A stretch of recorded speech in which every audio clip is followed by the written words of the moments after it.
right, this is the Ways and Means Committee. This is Monday, December 15, 2014. We're at 6 p.m. Councilor Napolitano. Here. Councilor Capone. Here. Councilor Della Sola. Here. 3 members present. I do have a quorum. Okay, can we stand and salute the flag?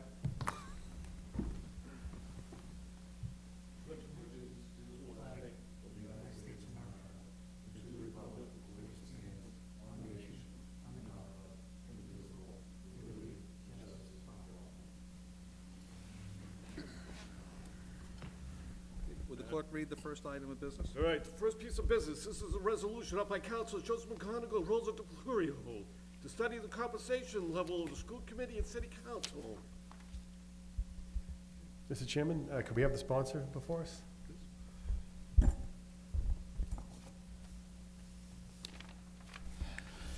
Good evening, Mr. Chairman. Good evening. Could you say your name for the record? Joe McGonigal, City Councilor at Large. Thank you for having me appear before this committee. Roughly about 1.5 years ago, when they had compensation come up in front of the old Board of Aldermen in the Common Council, when we were doing charter change, the issue came up for compensation for school committee members. And at that time, I was opposed to the amount that was talked about.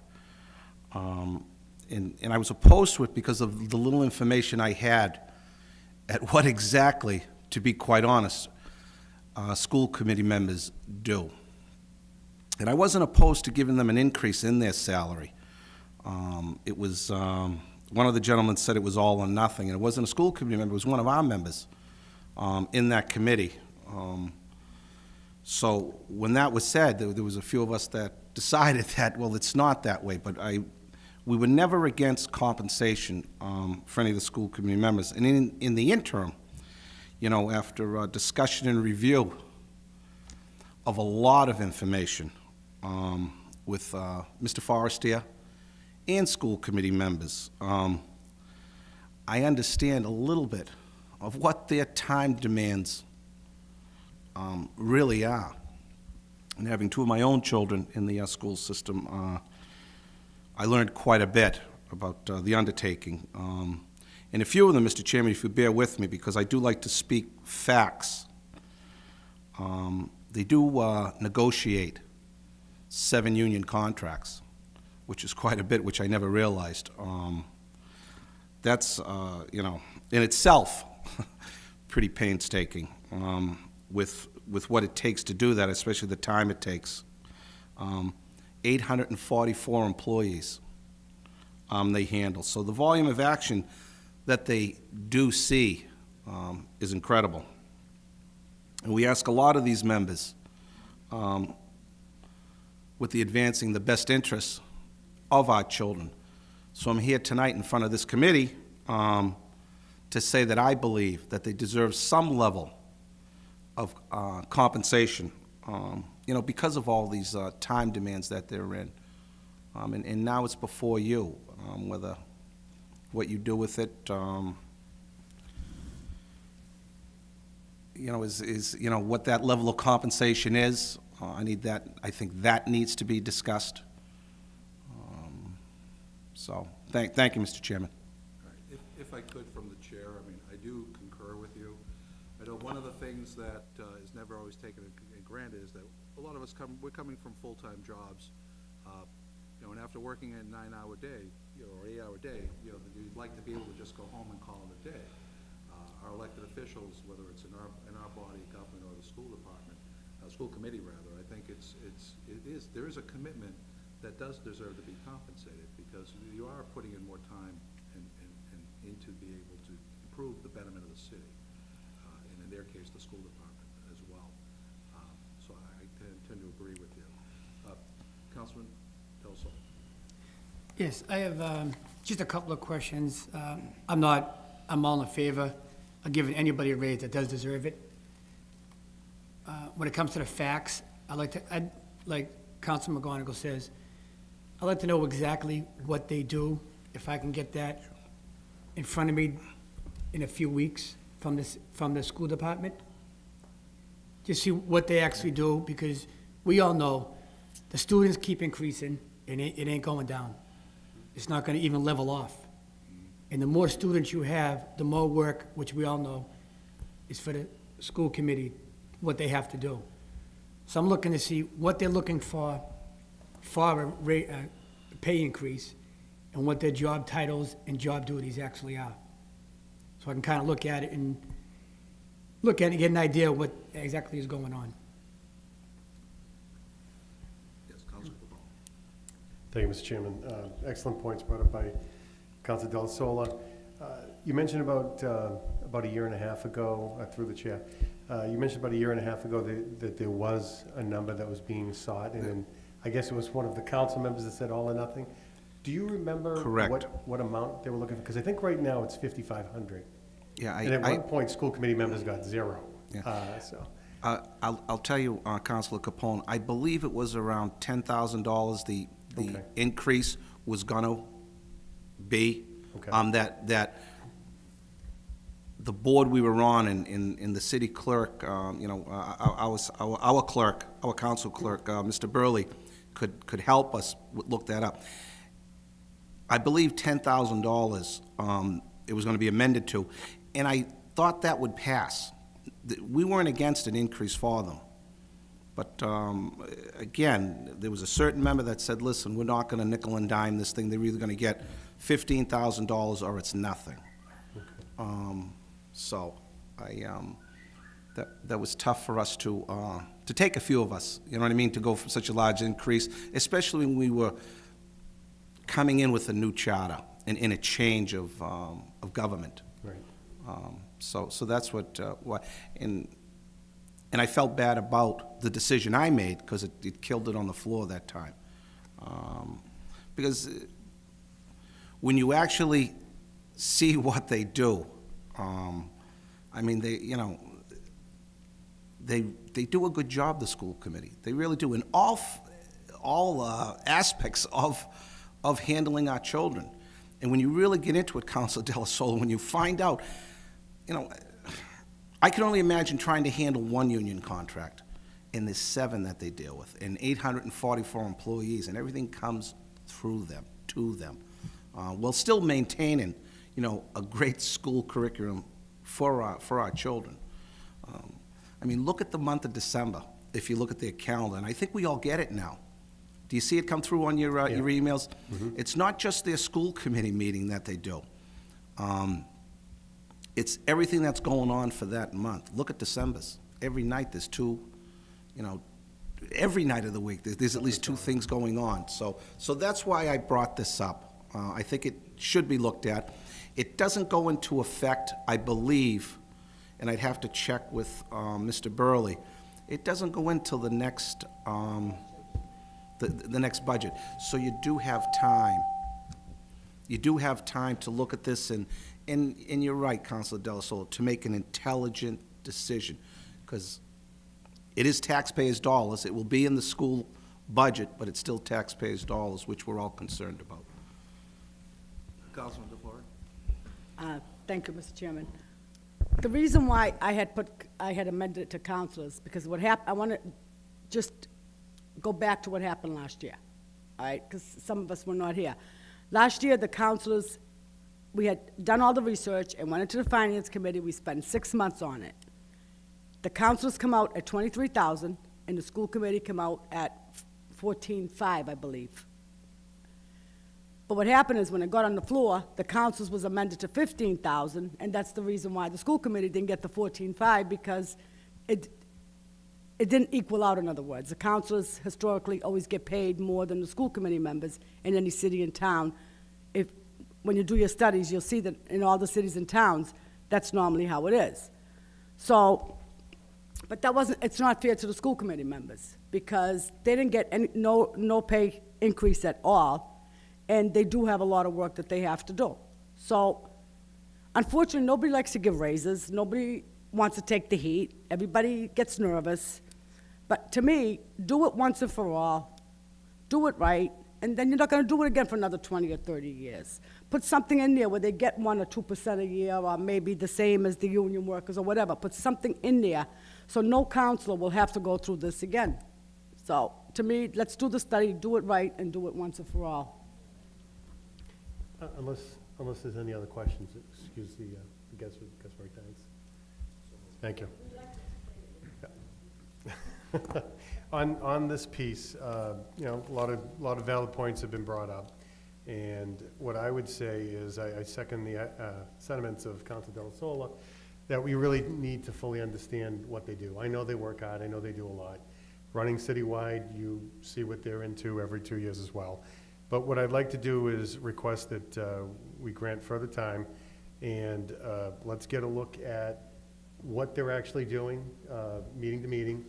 And if we could, let's find out what some of the surrounding communities are doing, what they're being paid, both the city council and the school committee, and the size of the city, just so we're doing apples to apples. And I think that would be the best way for us to take a look at everything and then go from there. If I could from the chair, I think that's a great motion. I think that, though, we also should get some direct feedback from members of the school committee. Perhaps invite the superintendent, because again, he does manage the school department, and perhaps the co-chairs of the school committee. Have them come up at our next meeting, so that way there we can have a frank, you know, face-to-face conversation about this. I mean, I agree, there's a lot of work that gets involved, and, you know, we don't want anybody in government feel they're, you know, taken for granted. If they're putting in the work, they should definitely be compensated for it. I know I'd feel that way in my area. So, you know, that would be my own suggestion, would be to include them to that next meeting. I put that in the form of a motion. Mr. Chairman, on the motion, I apologize for being late, couldn't help it, but I realize what we're talking about, and I just wanted to add in my 2 cents to it, and that's all it is. I think that the school committee should be paid just what the councilors are paid, for the fact that they handle as much money as we handle, and then they handle it more personally than what we handle it. So that's my reason for it, and whatever that 2 cents means, I'd just like to say that I'd like them to get the same amount that the council gets, whatever that may be. Thank you very much. I think you're sharing some of the sentiments that were expressed this evening. I'm All right, so all in favor of the motion? Opposed? Okay. All right, in that case, motion? We are adjourned. Accept the motion to reconvene to the back room so we can continue our bills and accounts segment of this meeting? A second? All in favor?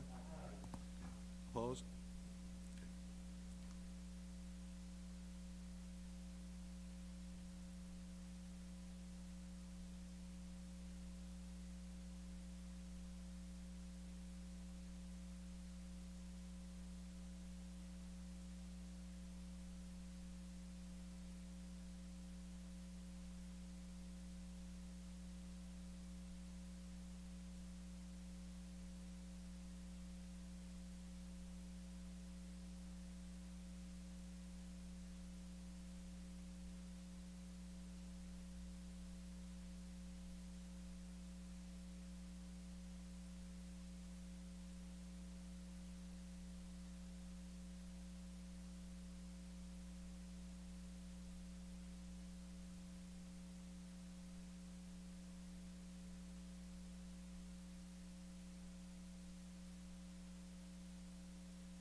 This meeting will come to order. Clerk, read the roll call vote, please. Counsel Capone. Yep. Counsel Della Sola. Here. Counsel DeFlorio. Here. Counsel Hanlon. Counsel McGonigal. Yep. Counsel McKinnon. Counsel Napolitano. Here. Counsel Sejata. Here. Counsel Sani. Here. Counsel Spinelli. Counsel Marchese. Here. 9 members present, Mr. President. Now, could we please stand up? A quorum present. Please stand up and salute the flag.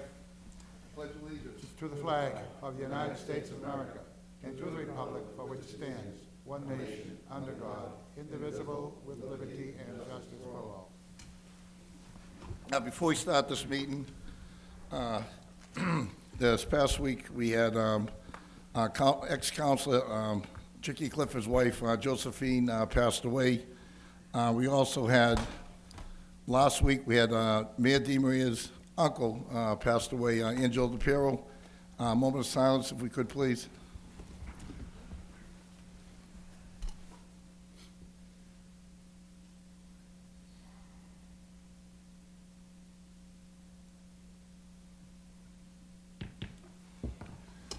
Before we start also tonight, big heads up and congratulations to the Everett Husky A-team. Oh, was it the A?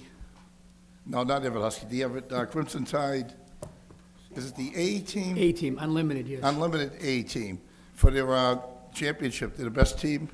They're the best team in the country. So those kids have a lot to be proud of, and the city should have a lot to be proud of. And I hope when it's time to celebrate for them, everybody reaches in and makes it well worthwhile for them, because it's a great honor for the state of Massachusetts and a doubly great honor for the city of Everett. Clerk. I got it.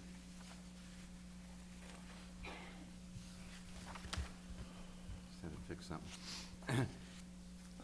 First order of business, in accordance with the is a communication from the mayor, in accordance with the provisions of section 3-5 of the Everett City Charter, hereby call a special meeting of the City Council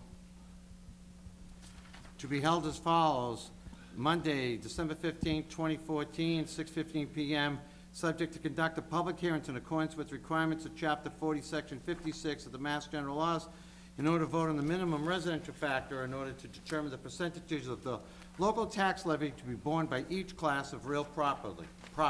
Respectfully submitted, Carlo DiMaria, Jr., Mayor. Open a public hearing? Mr. Chairman, could we please have the administration come up to do the presentation before Excuse we me, open it? before we have the public hearing, can we have the the presentation, so then we'll have the public hearing after. So at this time, who would we like to call up here? Could invite the city, I'm sorry, Billy Hart and the city auditor, Motion made to invite Mr. Hart and Mr. Richard Biscay. and Mr. Biscay up to the display. All in favor? Aye. I opposed? Who's going to run the, I think Fred's volunteering.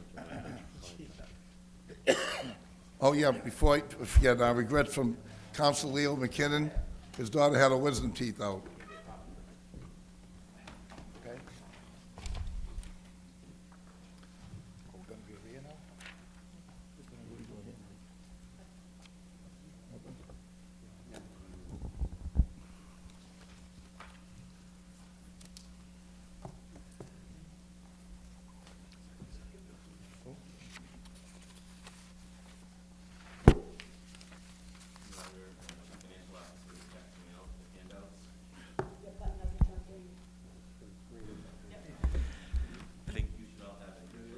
Okay.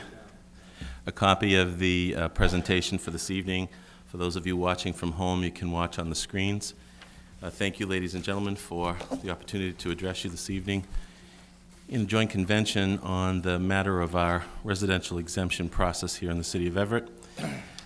It isn't unlike any other year in terms of the information that we'll present tonight, but certainly if there's any part of the process that needs some additional explanation or some questions that you'd like to have answered, I'm happy to do so. I'm also joined by Richard Visquet, who's going to help us out on the screen. I don't want to screw up the whole presentation by knocking out the information. And shortly, Pam Davis will be joining us as well as our chief assessor. So, item number 1, or page number 1 on your slide, you're here tonight to take a vote on the minimum residential factor. That, as you know, is a process that we have gone under for the past several years, in which we shift a certain amount of our base to the business community, if you will, and the recommended value of 1.75, or that's the actual factor, or 0.586695, which is the actual mathematic number that we'll use when we do the exemption process. And item 2 is the residential exemption, which the administration is once again is offering a 20% residential exemption. And as you know, that's applied to residents who occupy their home here in Everett. Each resident's entitled to 1 exemption per home, even if they own multiple homes in the city of Everett. You can only reside in one, but you may have multiple addresses. So, if I can just dive right into it, the minimum residential factor determines the percent of the tax levy to be shifted away from residential properties. And as you know, the city of Everett has a history of providing our residents with the lowest possible rate allowable under the law, using many different calculations, this being one of them. The shift away from the residence to the commercial, industrial, and personal property, or the CIP. Single tax rate. How do we get to a minimum residential factor? As you know, we look at all the property values in the community, thousands and thousands of residential parcels. We take that entire value and we decide or determine what the actual rate would be based on the amount of money we would collect on value and tax rate. If we were to do that, every parcel would be at $22.54 per thousand. But we don't do that. We do the shift, and we break it between residents and the commercial industrial factor. So the item number 2, CIP shift, commercial, industrial, personal property, that's CIP. If the City Council approves the shift tonight, the FY15 residential tax rate would be $14.61 per thousand, which is a decrease from last year. And the CIP rate would be $39.45, which is also a reduction in our rate per thousand for that classification. Now, this is where I have to refer to my own notes because I can't see up there. So, just what does it mean to adopt a residential factor? So if you see class, the category in the first column, we have residential class, commercial, industrial, and personal property. Again, all of you understand that, I know. You've all been members of the council before. For FY 2015, those are the values that we're establishing now by class. You can see that the residential value is $2,584,829,341, or 64.47% of value for the city. Below that is the commercial value, industrial, and personal property. And you can see what percent of our overall value it represents. So, if we took that single rate that I mentioned a slide ago at $22.54 per thousand and multiplied it by that factor of 0.5866 or 175%, depending on how you do your calculations, you would come to the rate that we are establishing this evening. Now, let's just turn the next slide. So the calculation looks like that, or the equation, I should say. The $2,584,829.341 is the residential values times $14.61.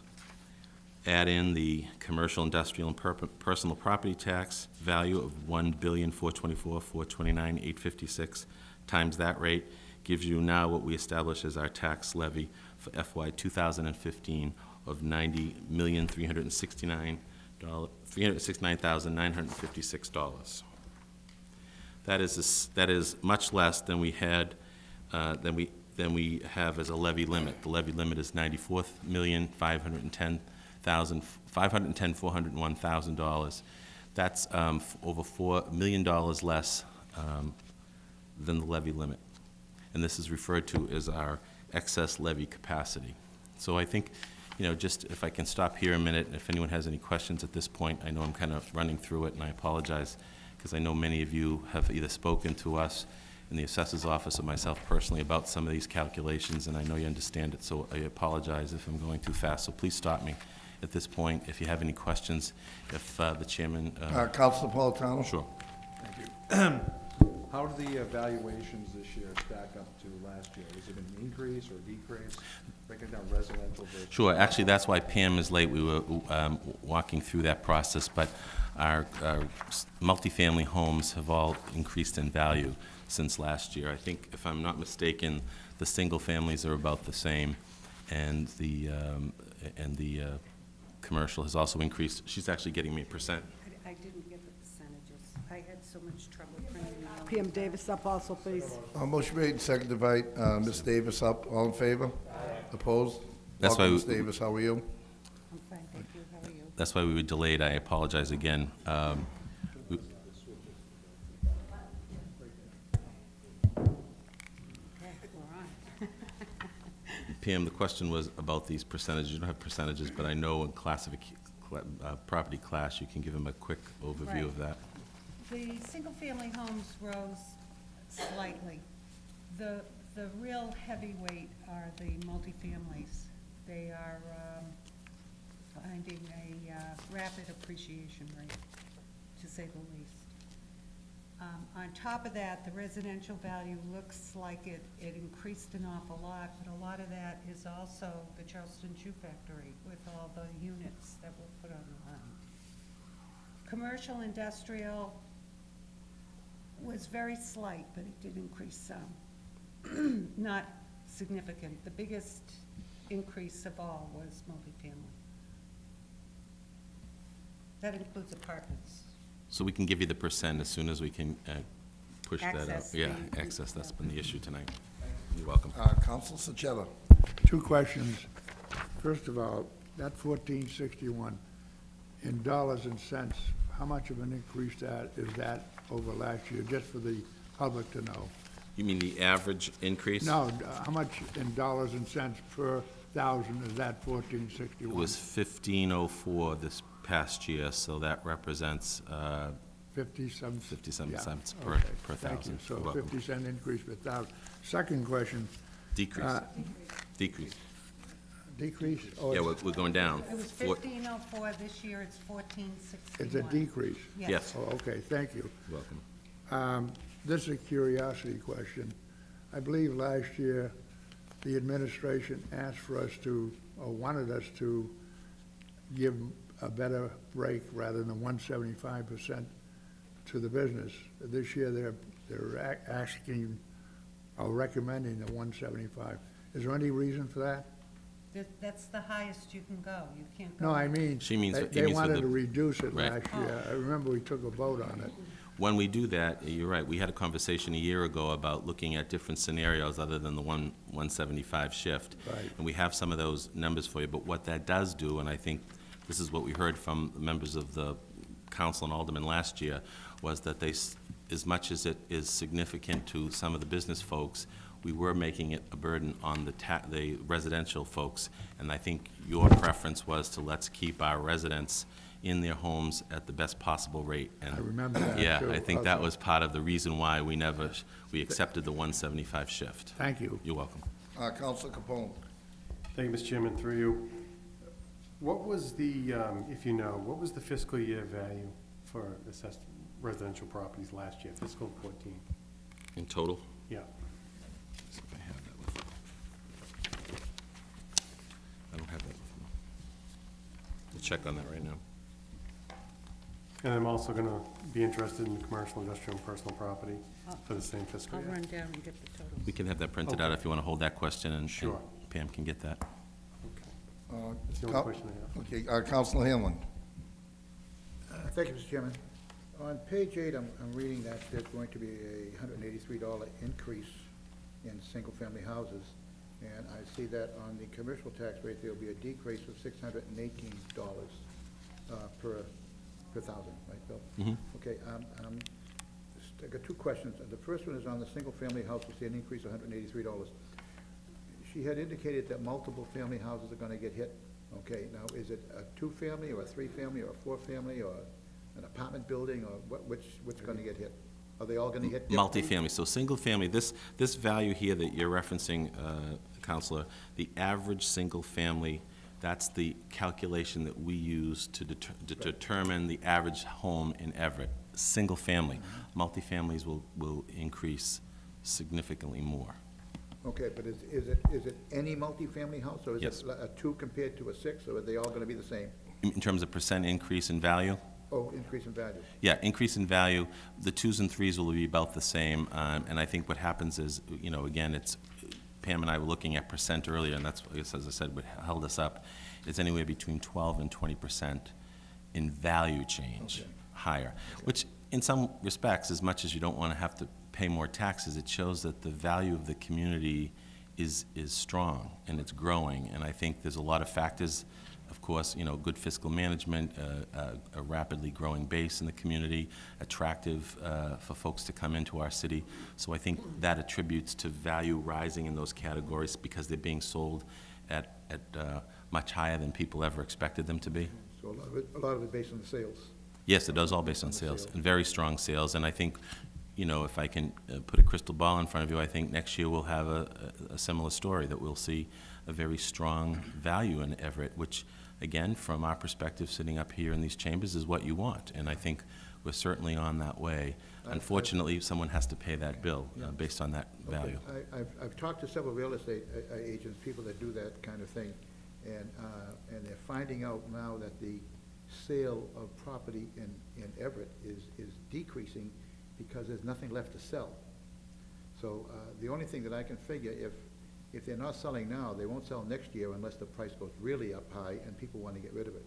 So we're possibly looking at a big increase next year for multifamily houses also. Right, so you could have 5 houses sold this year and 105 last year. You're only going to take the percent increase. And to your point, Counselor, smaller stock in, you know, smaller market drives the prices even higher.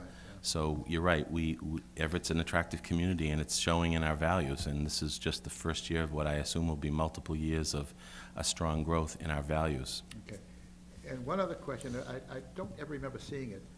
The value of the residential houses in Everett much exceeds the value of all the other commercial properties and so on and so forth. Do we ever determine how much taxes are paid, the total amount of taxes paid by residential as opposed to the total amount of taxes paid by commercial? 64%. Is that correct? There's a slide. I haven't been following that. I don't, if that was up there. Yeah. I'm sorry, if you don't mind, I'll go back to that slide. Rich can go back to the slide, it's previous slide. It's 60. That's see, this slide 5 is the one that shows that if we didn't have a split tax rate, 64.4% of all taxes would be paid by the residents. But because of the proposed 1.75 shift, supposing it's adopted by this council, that percentage goes down from 64.4% to 37.8%.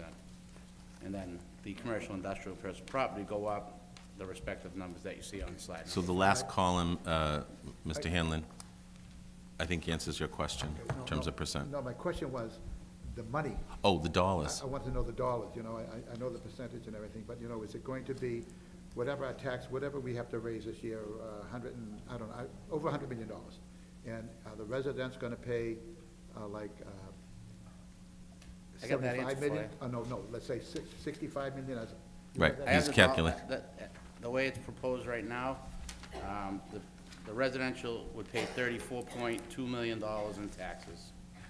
Commercial would pay $16.5 million, industrial $25.4 million. And what's Personal 1.5? property, What? $14.2 million. Okay. All right, so, now, where does the rest of the money come from, the state? Cherry sheets. Rich has a breakdown of the income that we get outside of property. Right. It's not here on this. Okay. Yeah. I can give you that if you want. Well, I'm just You want saying a that brief this doesn't summary of come it? anywhere near $100 million, and we know it's gonna be more than that, you know, so that a lot of it comes from the state. That's correct. Okay.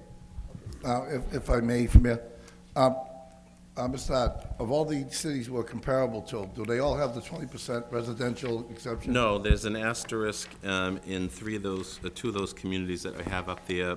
Malden and Somerville both have a residential exemption. Those are the ones we've compared ourselves to. Beverly, Revere, Salem, Malden. Again, some of these numbers we're getting as a result of the Department of Revenue providing us information so we could show you as a comparison.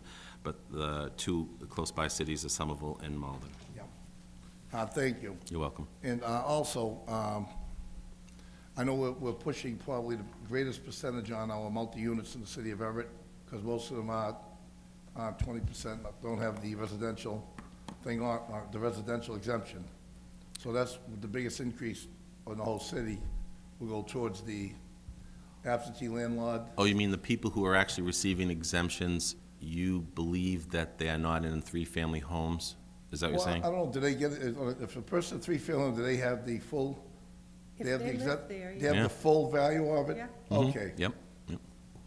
So, but I think you're also headed in a place where they're also going to be receiving a higher value on that property, so the exemption Yeah.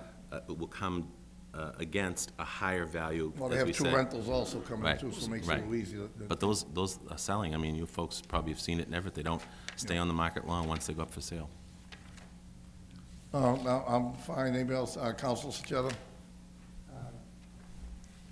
On the residential value of 2,584,000, whatever. $2 billion. billion, I'm sorry. $584 Yep. million. I'm sorry.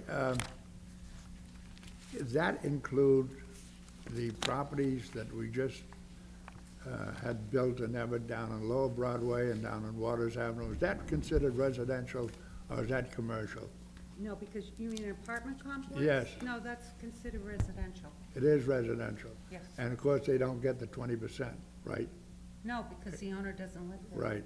Now, how much value did that increase our residential, the Well, 2 billion? I How can't much tell you is? for that one account, but I can tell you last year, if you look at this year's Yeah, total, last year was 2,309,644,676. so about 200 million more because of those pieces of property. 270 million more. something more, yeah.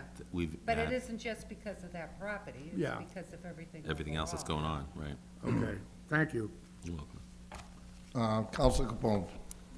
Chairman, through you, I appreciate you going to get the numbers, Pam.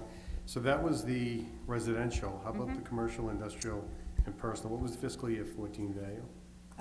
For commercial, it was 409,935,794 as to our 418.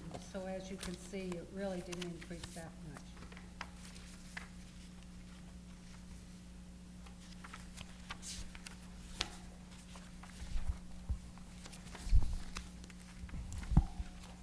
Want me to give you the number? What page? So we I got don't know what 418s page on, it's on. that's page number 5. Okay, You so want when- you wanted the total, Counselor? Yeah, how about, well, Commercial, if you industrial. get the breakdown, we might as well take it individually. Okay, the So commercial industrial? this year is 418, 981, 469. Okay, Okay. Industrial this year is 628, 808, 750. And last year, it was 616, 975,000 even. So went up about $12 million on that. okay. And how about the personal property? We're at Personal- 360 million this year. And what were we at last year? Hang on, 278, 875 even. Okay, so the rate goes down, the assessments go up, you know, happens. Property values go up, you deal with it, but it's, you said, it's, you know, we've all been here before, we've all seen budgets before, and we know that numbers can do what you want it to do. But it is what it is, and I appreciate the information. I just want you to also know, and I think it's important for folks to know, that while we go through all the mechanics, you know, running parallel to this process, the mayor and the administration has really pushed Pam and I and the board and others to go after every available value that's out there, because we have, for a long time, probably not paid as much attention as we should have to some of the personal property, for example. So we've undertaken some audits. We're looking at a wide range of ways in which we are finally getting our true value for properties that have been left probably, I don't want to say unattended, but probably should have paid a lot more attention to, which is going to help us because we're creating a stronger tax base like never before. Okay. One other question, if I may, through the chair. As far as I understand the residential, the occupancy, have we ever, and I know it'll impact the bottom line, it'll impact finances. Have we ever looked into the idea of any kind of a break on multifamilies that are owned by folks that are residents in Everett? There's no, you'd There's- have to make up your own legislation Yeah, and get it and get that passed. through You have to there. change There's tax no- law. Have to home There's rule it. no Yeah. provision for that. Have we thought about that at all? Because the one thing we've heard about over and over again in all facets are absentee landlords, folks who are not maintaining their properties. But the reality is, in this city, we have many people who do reside in the city, that do own multiple properties, that are responsible landlords, and shouldn't be treated as if they're not doing the right thing, because there are a lot of folks that are. Now, granted, I understand that that hits the bottom line, and it'll impact on financial abilities to do different things, Well, it but, impacts on the residential rate. right, So right, what you give to others, you're imposing on everyone else. right, And conversely, you'd hope to Including think, theirs. yeah, and on the other side of the coin, you know, as a longtime Everett person, you'd hope that people would want to do that anyway, to maintain their Right. property and keep it up, whether it's 1, 2, or 3 family, whether they were renting it or not. But those that are keeping it up are also commanding a stronger rent because the homes are nicer, and so people Absolutely. pay the price. absolutely, and Yeah. it's just a subject matter just happened to go up tonight. I think it's a much broader topic than what we're talking about this evening. Yes. Because it is something that's come up numerous Yes. times in this council chamber, talking about absentee landlords, and we have to realize that we do have many people who live in this community that own multiple properties and are doing the keep right them thing. nice. They And- do. and, They do. You know, we Yeah. need to acknowledge that, so I have no other questions, thank you. saw the value of the residential exemption for this year, so automatically they're paying that much more. Yep. Automatically, which kind of identifies them to some degree. Thank you very much. If I may, just two simple questions. The backyard, you were talking about the backyard, the increase in property value. What was that property before the backyard being taxed at? Was it $1 million for that commercial area? It was under 2 million. It was $2 million? And what are they paying now that the Oh, I thing is don't know built? what the individual bill is right now, and keep in mind, no, I don't think any of the buildings were 100% complete, so each one has a certain percentage of completion. They're gonna come on full freight next year at full value. And how many units will they have down there? 300 something. So- More than 300 units. So what we're saying is that property will generate more than $2 million with the taxes when it's online. When it's fully completed. Fully with all- completed, right? I don't know if it's gonna have 2 million in tax, but No? I don't think so. No, are we talking about value or No, he tax? was talking Yeah. tax. Talk about tax, okay, so we actually lose money by But putting the resident. No, Charleston Chew, I was giving you the value, not the tax That's what I meant. dollars. Yeah, what were the tax dollars of that whole area prior to this? I'd have to go and research it to So tell you, what- because the Charleston Chew factory, we had under 4 or 5 different separate parcels, and now that the backyard's there, we made it all one. See, I was saying, if, say it paid $1 million and upon completion it's paying $3 million, that's kind of a plus on the tax rate instead of a detriment to Oh, rise this is it. definitely a plus, Yeah. no question about it. Okay, that's but what I'm What asking. the actual numbers are, I will look it up and send them to you. And as Pam Davis said, that the percent of completion will drive up what we are actually Okay. taxing in Now, value there. Lower Broadway, with the recent purchase by the Wynn Casino, Wynn Group, I know they paid a lot more per acre than most acres are assessed in the city, right? I mean, they didn't, most of Nickel land, commercial land is He paid worth, about $1 million an acre, didn't he? I don't know how many acres. I've think seen it it's around reported, but I 30, don't know the, 35 acres? so And I the, think he was around 35 million, right? I don't remember what it haven't seen was. the transfer But he's yet. not being taxed at that, he has Not a yet. special Not thing, yet. so Not yet. that wouldn't reflect on the commercial property throughout the city, because he's not taxed on, it, he's paying a TIF agreement, so No, he has no TIF agreement, there is no TIF agreement. well, there's some agreement there where it It's a doesn't, 121A, and he's far away from getting into that. Right now, it's taxed as it always has. It's taxed as always is right now. And the assessed value is about, what, 9.2 for that? Something like that, yeah. Now, even though he bought it, that won't go up until, even though Well, he first paid he has 4 to times start for that. doing the work on it and all, yeah. Okay.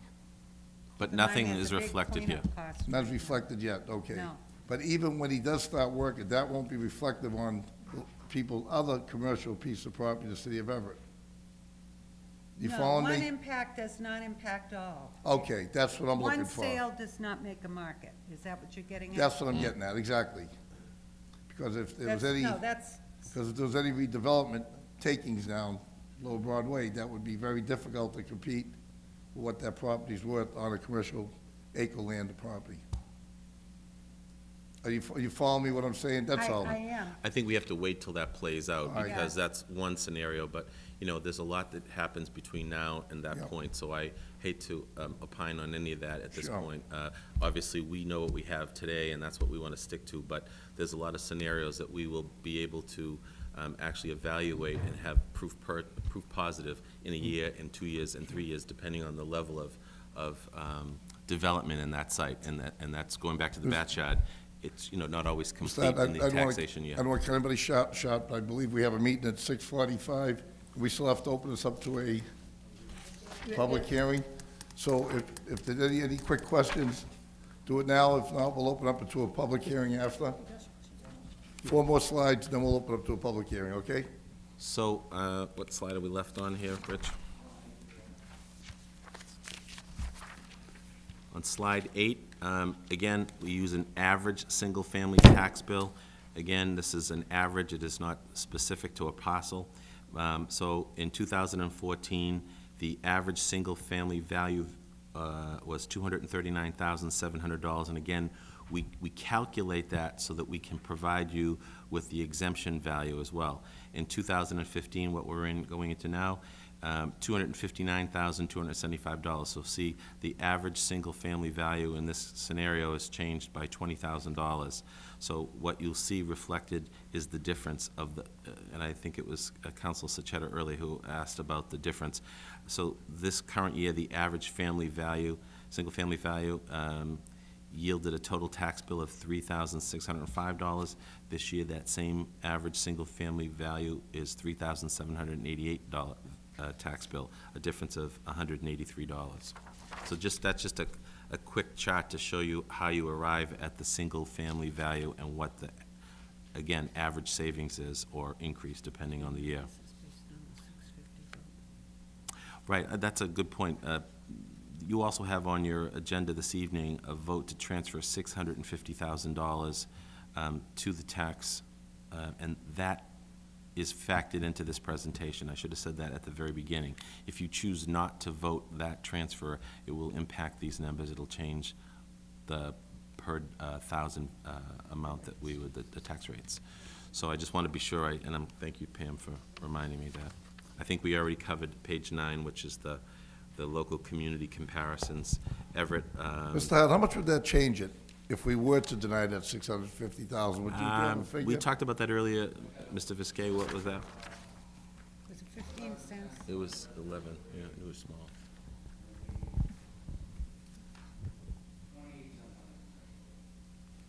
So what do we That's look? per thousand. If we reduced estimated local receipts by 650,000, which is essentially what you'd be reducing if you didn't vote 650 to reduce the tax levy, the mill rate, instead of 1461, would be 1472 for residential, and for commercial, instead of 3945, it would be 3973. So 11 cents on the residents and 28 cents on the commercial. Thank you very much. I'll skip slide number 10. On page 10, that's just a chart bar graph showing you the differences in values by city. Slide 11, the average commercial tax bill. In this 2014, the average value for a commercial property was $1,011,000. We would have a tax rate of $40.95, which gave you the total tax bill for the average commercial property at $41,400. For this year, I know it says 2014 on the screen. we missed that. We were editing this earlier. For 2015, the average value for commercial property is $1,033,770. At a lower rate per thousand, the tax bill would be $40,782, or a decrease of $618. So for the commercial folks, they'll actually see a decrease. So here we are at the recommendation of a 20% residential exemption. If we pass the 20% this evening and it's adopted, the average residential value is $303,206. And then you can see the calculation below that, 20% equals $60,641.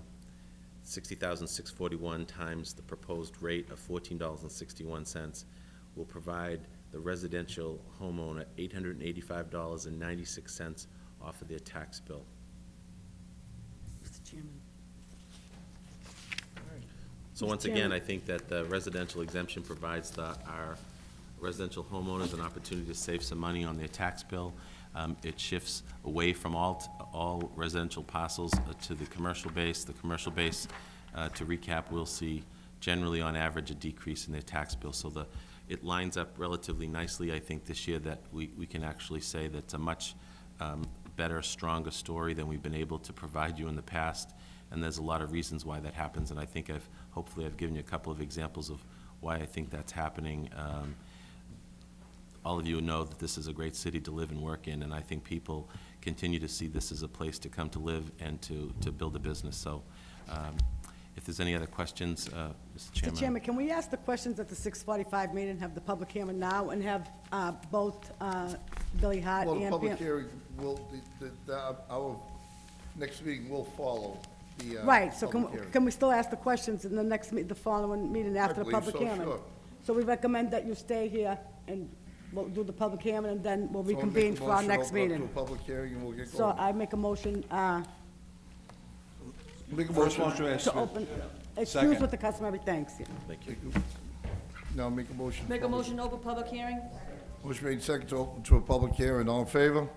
I oppose at this time. We'll have a public hearing, and I will ask 3 times if anybody would like to speak on this issue. Is anybody in favor of this residential tax exemption? Is anybody in favor of this residential tax exemption? Is anybody in favor of this tax exemption? If not, that part of the hearing is closed. Is anybody opposed to the residential tax exemption? Anybody opposed to the residential tax exemption?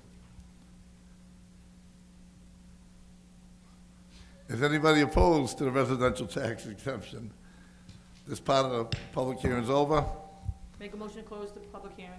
Motion made second to close the public hearing. All in favor? Aye. Are you opposed? Refer to the 6:45 meeting. The mo- To Do we have the- to take a vote on it? No. Sure. Motion to refer this tax exemption to the next meeting at 6:45. We're running a little late. All in favor? Aye. Opposed? Excuse me. Mike.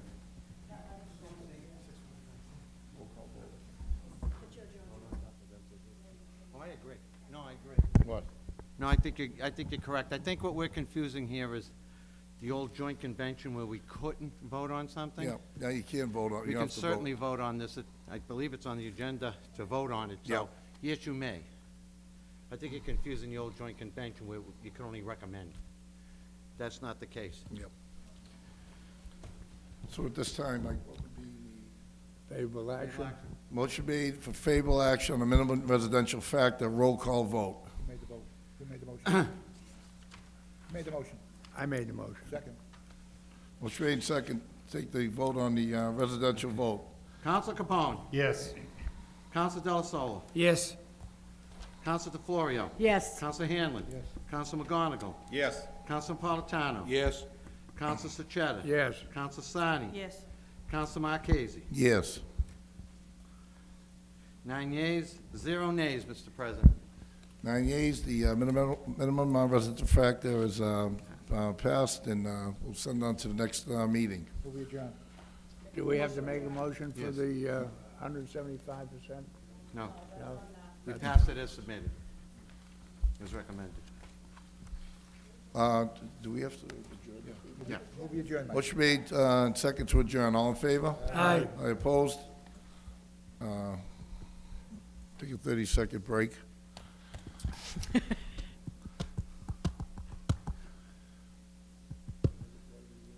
We have, we have another Vote meeting. on- We have the 6:45 meeting to vote again on Yeah, this. vote on adopting residential exemption and transferring the total $650,000 from park receipts account to reduce the tax levy.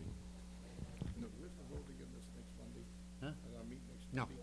This is it tonight? This is Got it. two votes tonight, okay. Right. This is it. No.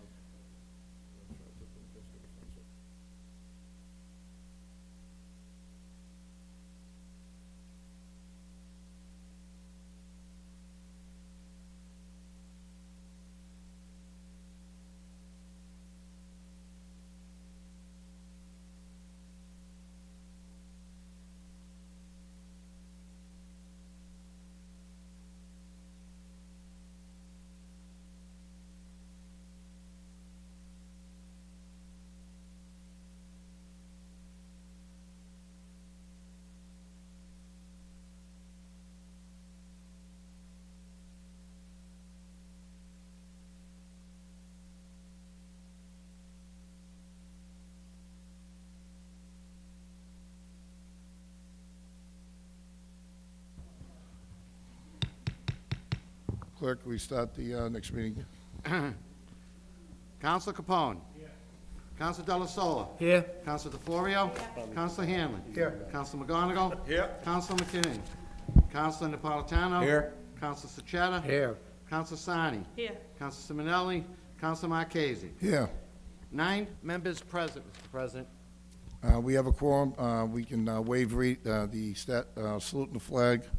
That was done the previous meeting. Clerk read subject matter number 1. Item number 1 is voting on adoption of the residential exemption. Favorable action? Motion made and second for adopting the residential exemption. Clerk, roll call. Counselor Capone. Yes. Counselor Della Sola. Yes. Counselor DeFlorio. Yes. Counselor Hanlon. Yes. Counselor McGonigal. Yes. Counselor McKinnon. Counselor Napolitano. Yes. Counselor Sachetta. Yes. Counselor Sani. Yes. Counselor Marchese. Yes. You have voted to adopt 9 the... yeas, 0 nays. 9 yeas, 0 nays. You have adopted the residential exemption. Clerk, read item number 2. Item number 2 is transfer a total of $650,000 from park receipts account to reduce the tax levy. Mr. Chairman, Counsel Rosa? could we invite the city auditor and the assessors Pam Best and Billy Hart back up again, please? Motion made to have the financial group come up before us. All in favor? Aye. Opposed? Yes, Counselor. I have Aye, a we question for the, You have a question for him? Is it the same one as before the, how much? Yo, you stand. no, I already know that, but I am going to ask it. We already adopted the exemption here with that. Is that what it No, in counts? regards to the 650,000 to the auditor, I don't feel comfortable transferring it, and my gut feeling tells me not to do it. So I'm not going to go by my gut feeling, but I'm going to ask you the question. The reason why I don't feel comfortable, it is the taxpayers' money. The taxpayers do deserve to get the money back, don't get me wrong. I'm afraid of the 9C cuts. What happens with the 9C cuts? What happens if that happens? How is it going to affect the city? Any cuts would obviously affect the city. We estimate our budgets on state numbers that they give us through the cherry sheet primarily. There's some other dollars that come in for school aid and special ed transportation, et cetera. But the reason why we didn't propose any free cash to lower the tax levy was just that. We wanted to make sure that we were all set with the 9C cuts. We have $2.7 million of free cash that we are not proposing using any to reduce the tax levy, but these particular parking meter receipts basically cover the cost of running the operation of the parking department and the clerical collectors that collect those dollars. So we feel it's prudent to use this as a way to reduce the tax levy without getting into our free cash, which we'd use if there were some 9C cuts, and we also have our stabilization, which is pretty healthy, over $10 million. So stabilization fund policy says that an absolute legitimate reason for using stabilization funds would be any kind of reduction in state aid. So we do have plans in place if we do have 9C cuts, and we actually are in pretty good shape if they do matriculate. And right now, it's not sure whether they will or they won't, but I can tell you with Okay. reasonable assurance Yeah. that we have it covered. The other thing is, you said that the average single-family home is assessed at approximately $259,000. So if you save 11 cents per thousand, what are you gonna save on the average single-family home? It's about probably $28, $29. $28.49. So Right. divided by 12 is $2.32 a month. Right. Well, actually, the average single-family tax bill is going up $180. So anything we can do to try to keep that stable and give the single-family taxpayer some relief, we like to do it. Again, I personally wish it could be more. I talked to the mayor and Melissa and went through some of the what-if scenarios, and we feel really comfortable about this particular Okay, money so being my appropriated. bottom line is gonna be very simple. You feel comfortable doing this, and you can tell us right now that if the 9C cuts come in, it's not gonna affect anything in the city. I'm not gonna say it's not gonna affect anything, but we will have to tap into some of our reserves to offset those But do revenue you losses. feel that whatever is gonna be cut, do you have an idea? We can handle it. You can handle it? We can handle it. You can handle it touching the stabilization and the free cash?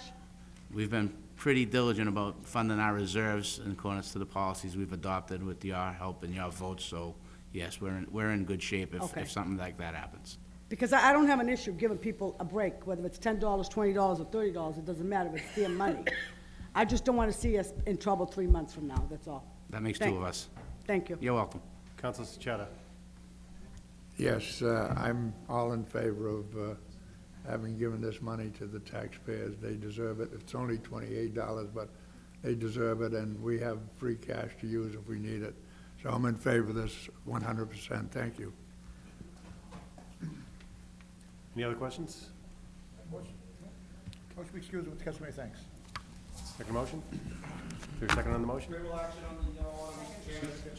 You've moved to excuse the customary thanks. Thank you very much. Thank you, guys. All right, we got favorable action, second on the motion? Counsel Capone. Yes. Counsel Delasola. Yes. Counsel DeFlorio. Yes. Counsel Hanlon. Yes. Counsel McGonigal. Yes. Counsel Napolitano. Yes. Counsel Sachetta. Yes. Counsel Sani. Yes. Counsel Marchese. 8 yeas, 0 nays, Mr. President. 8 yeas, 0 nays, you have passed. Moving second to adjourn, all in favor? Opposed? You have adjourned.